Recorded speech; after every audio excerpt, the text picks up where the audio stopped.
Well, kind of start when you first came here. That's where I want you to start. Oh, okay. I just gotta make sure I keep this on you here. So yeah, I just start when you guys moved here, and were you married then? No, it's a long story. All right, well, tell me your story. Anyway, we were married in 1946 in December. My husband, I'd met him up at Fort Lewis, and he wasn't a member, and we were going to get married in August, and then my parents put the kibosh on that.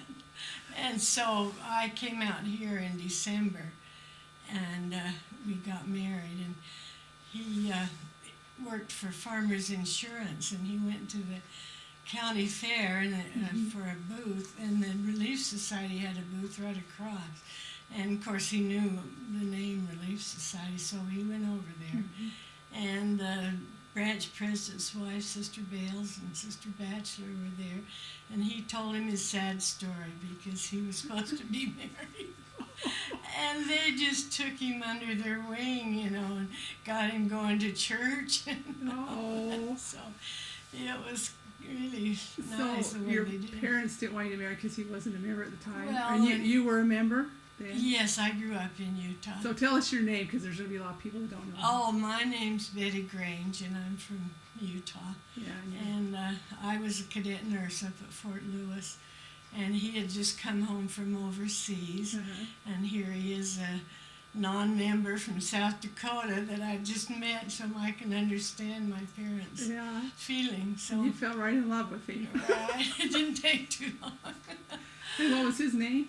James Grange, and so we got married, and President, I guess he was branch president, then married us at Jim's sister's home, and so then he was already just going to church, so we went to church, and one night the adults seemed to all go to Mutual, and of course there weren't we were meeting up at Harney Hill Recreation Center, and the adults seemed to go to Mutual, and one night President Bales was writing out a recommend for someone to get baptized, and we were really close friends with him. I rode to work with him, and he turned to Jim and he said, "How about letting me fill one of these out for you?"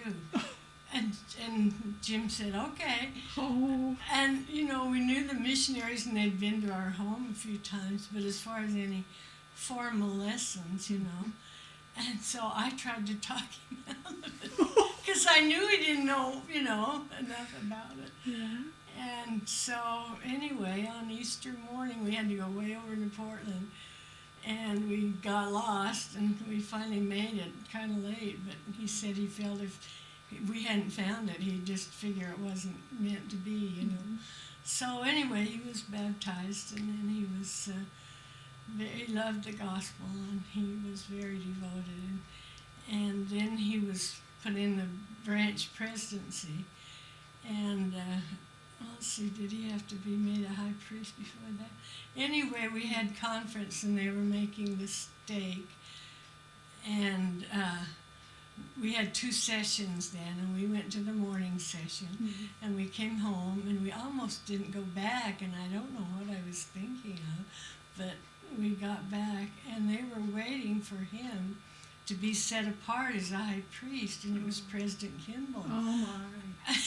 They were waiting for us to show up. And you weren't going to go. Well, his cousin came to visit, and I was pregnant, and we just, you know, but I don't know why we'd even think we wouldn't go. And so President Kimball had talked to the other brother, and he said, "Oh, well, they know you're worthy, they know you." And so I don't know how much of an interview he got, but he was put in the bishopric then. That's when they made the award. That's when they made the award on 29th and Mills? Or, yes. Well, somewhere right there. Yes. So tell me how... there's a story about you fasted and prayed about finding a lot. Well, we had... The church owned property on Harney Street, but it was more or less just a city lot.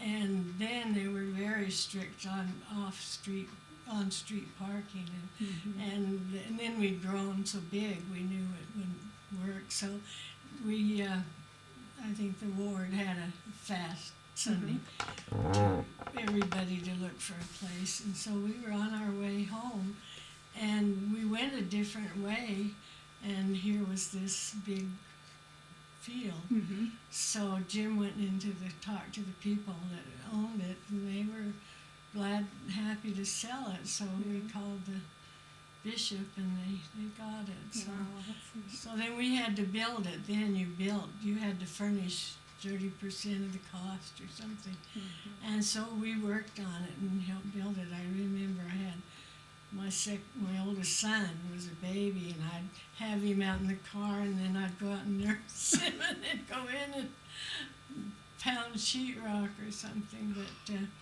we really felt bad when they sold that. But, So why did they sell it? Well, now it isn't in a good area at all, and so that's when they built the one up on 105th. Mm-hmm.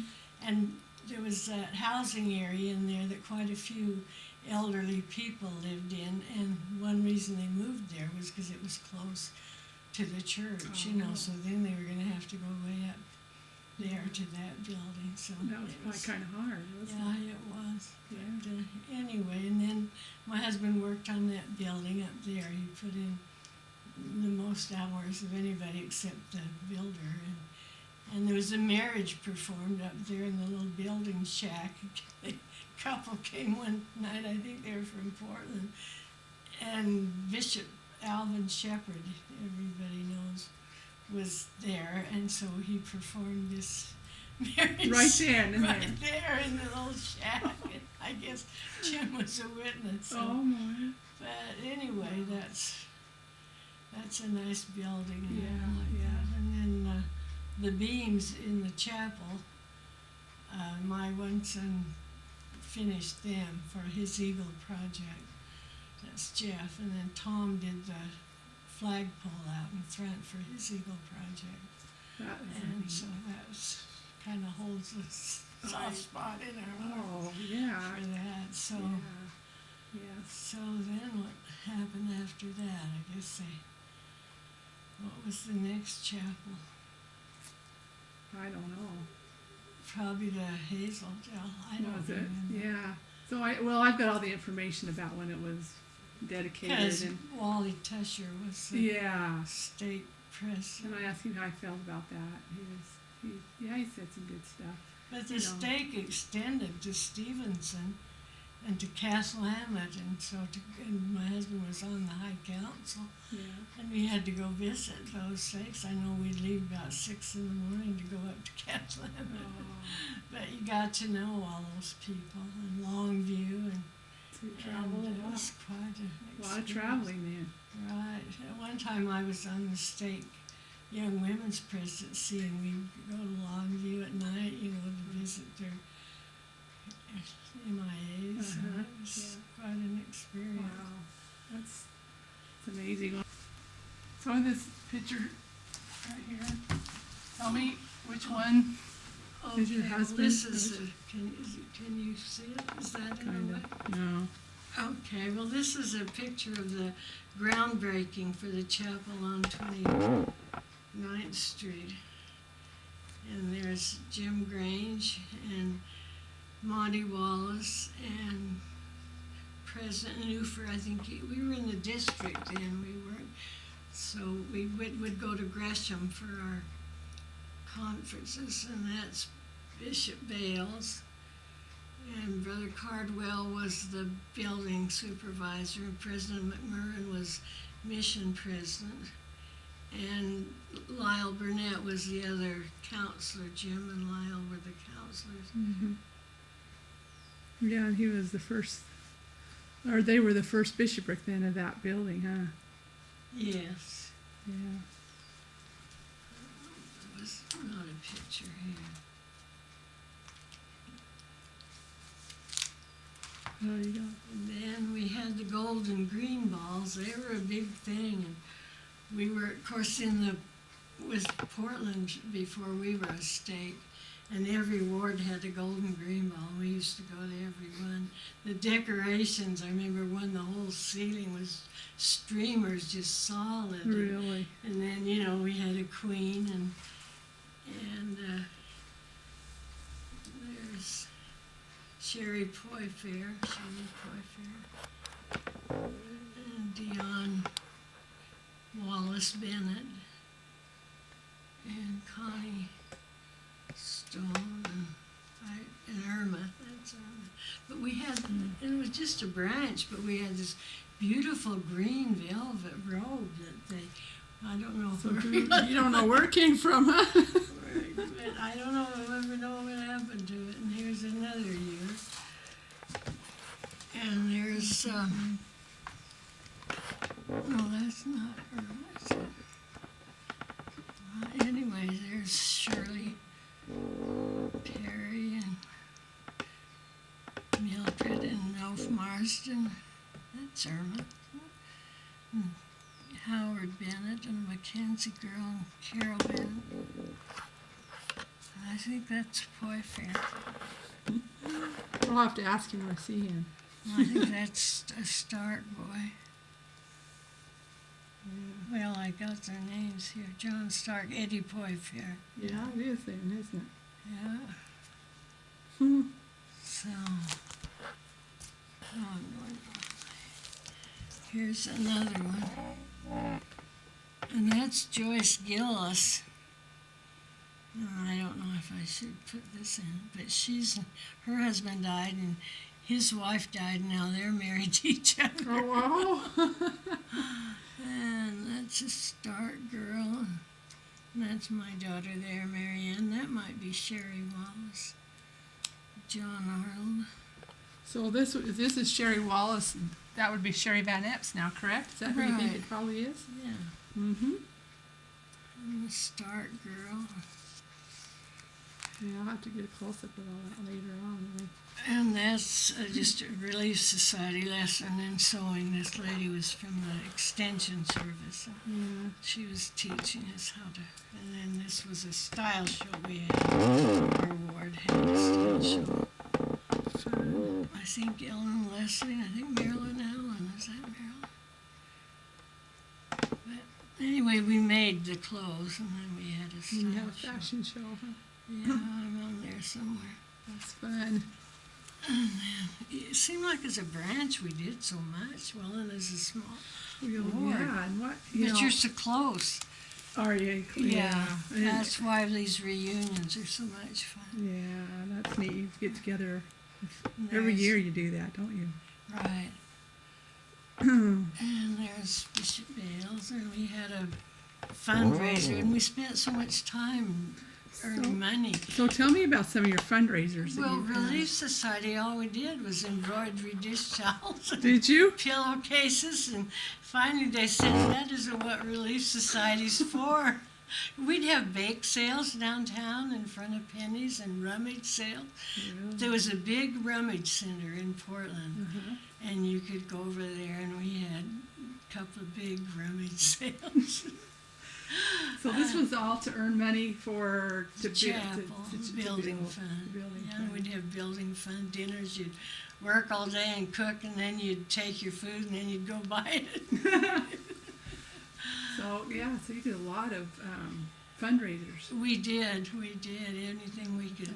And this Sister Hackett that died when she was 100, she made hand-dipped chocolates. Oh, And she always had standing orders, but sometimes we'd go down to church, and of course she'd have the fillings all made, but we'd help with the dipping. You'd take, and that was fun. good to go stuff. out. And yeah, a lot of fun. And yeah, and she donated, some her money to the building fund. Mm-hmm. And so we did anything dinners, we had a lot of dinners. But it kept us busy. And then we had this little newspaper. You guys were good to a lot of service that took place. Oh, this is a Mormon memo. Then these are missionaries. This was a couple that lived here. We're our good friends, and this is them. Yeah, that's good. And this is Poyfair's. There's Skip. Skip died, I think. Oh, And Cherie and Ed and who's the other little girl? Murdoch's. huh. Yeah, that's neat. wives. And Bob Sager, he lives in Portland. He was the first missionary, and he was a convert. He went to Germany, and he met this German girl, and she came over, and they got married. Oh, And, huh. and John Stark, they were a good family. And this was the Relief Society chorus in Portland. And this is President Arnold. But that's his second wife. Nadine was Etta Poifair's sister. Oh. And Etta was Ed's mother. Well, I'm getting this right. Yeah. Anyway, he married Joy, and they adopted these two little girls. Oh. And these are Golden Rainbow programs. You fill out your who you had to dance with. And then these are just some programs from Sunday. It's kind of fun to read some of the names. Karen Affey. So you got lots of history for. And that's down at conference, and that's Sister Vale's right there. Huh.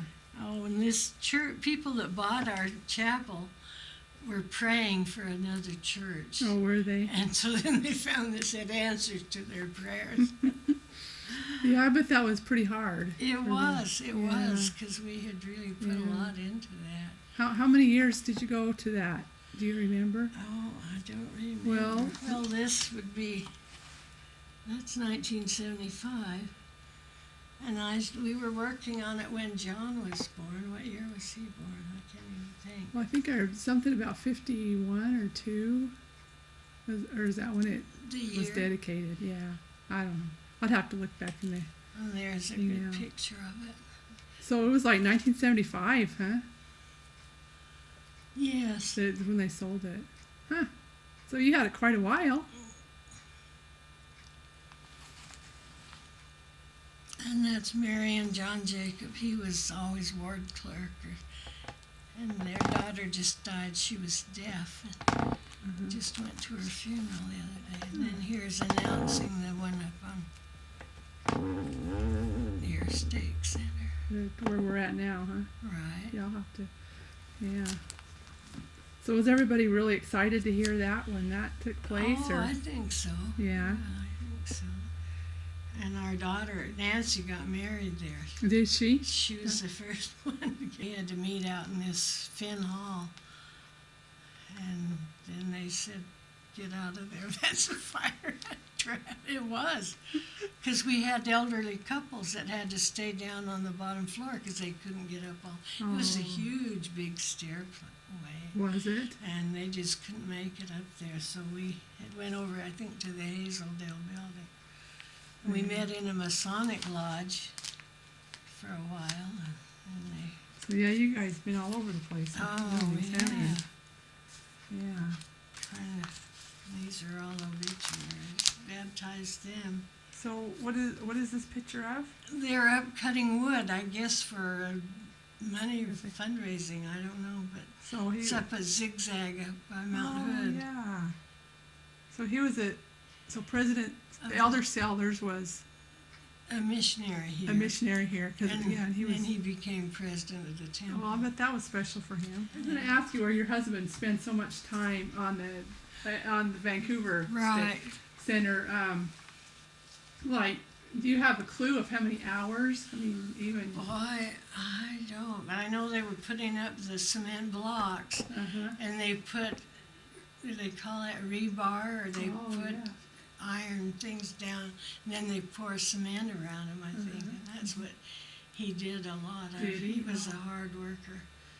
And, yeah, he'd go up there, I don't know, seemed like about every night. Really? And, So after he got through with his job, he'd go up there and work. And yeah.